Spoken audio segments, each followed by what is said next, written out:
The Iraqi army exists no more. The Syrian army is down to at least 50% of its size of 2 years ago. The Egyptian army, all of its 14 divisions, maybe 7 are in any way active, not corroded, corrupt, falling apart. The Arab military threat to Israel has evaporated. Arab societies, as you all know, from Libya and Tunisia through Egypt to Syria, and it'll yet, unfortunately, come to Jordan, are so convulsed with internal conflict that for the next 2 to 3 to 4 decades, they're going to be racked by such internal tensions and such internal economic disparities and needs that their ability to mount a coordinated offensive against Israel in the conventional military sense is simply gone. It's gone. It's gone. So before we start discussing all the threats and the emerging threats and the dangers that are posed to Israel from the crumbling of the old Arab architecture around Israel, first let's recognize that the conventional military threat against Israel has greatly disappeared. And that is a net gain for Israel. It has tremendous long-term significance. Now, we all know that there are new threats emerging.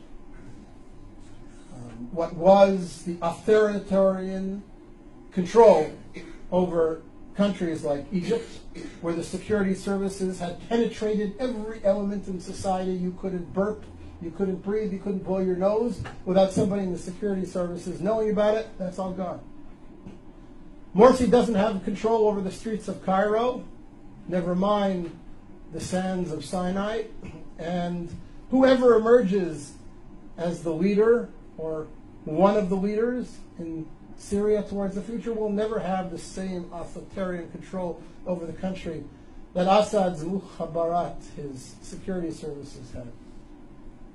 So that creates potential for great conflict. We all know about the threat of weapon stocks, missiles spreading all over, new weapon systems coming into the region, whether it be from Iran or from Russia.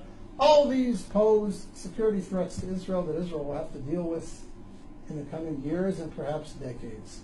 But the conventional military threat, the Israeli fear that the combined armies of Egypt, Iraq, Syria are going to mount a coordinated offensive like they did in the Yom Kippur War against Israel, that's gone. That's gone, thank God, it's gone. And therefore I say to you, again, Israel is winning.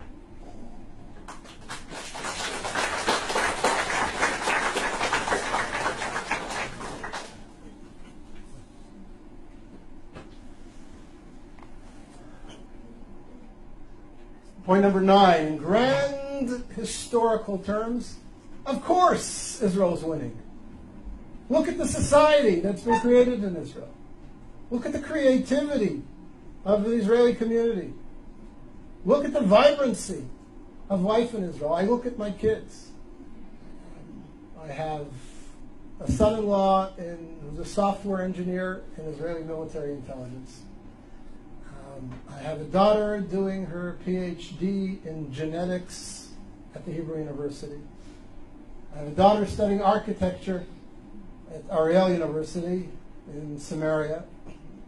I have a son completing his bachelor's degree in computer science in high school, and he will graduate high school with his degree in computer sciences, and he has studied intensively 17 tractates of the Talmud, and he knows his Bible inside out and backwards. And I have 2 younger kids who are in younger grades, and I look at them and I see their contributions and their future contributions to Israeli society, and I look at their friends who are all doing similar exciting things, and one of my daughters is a little bit of an artist as well. And you look at this and you say, what a wonderful youth we have, what a powerful country we have.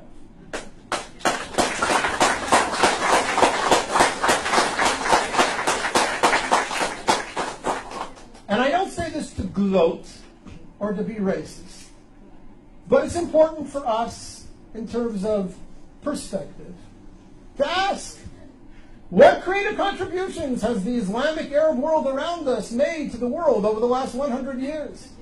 What technologies have been bought by Facebook, Yahoo, Microsoft, and Intel from Saudi Arabia?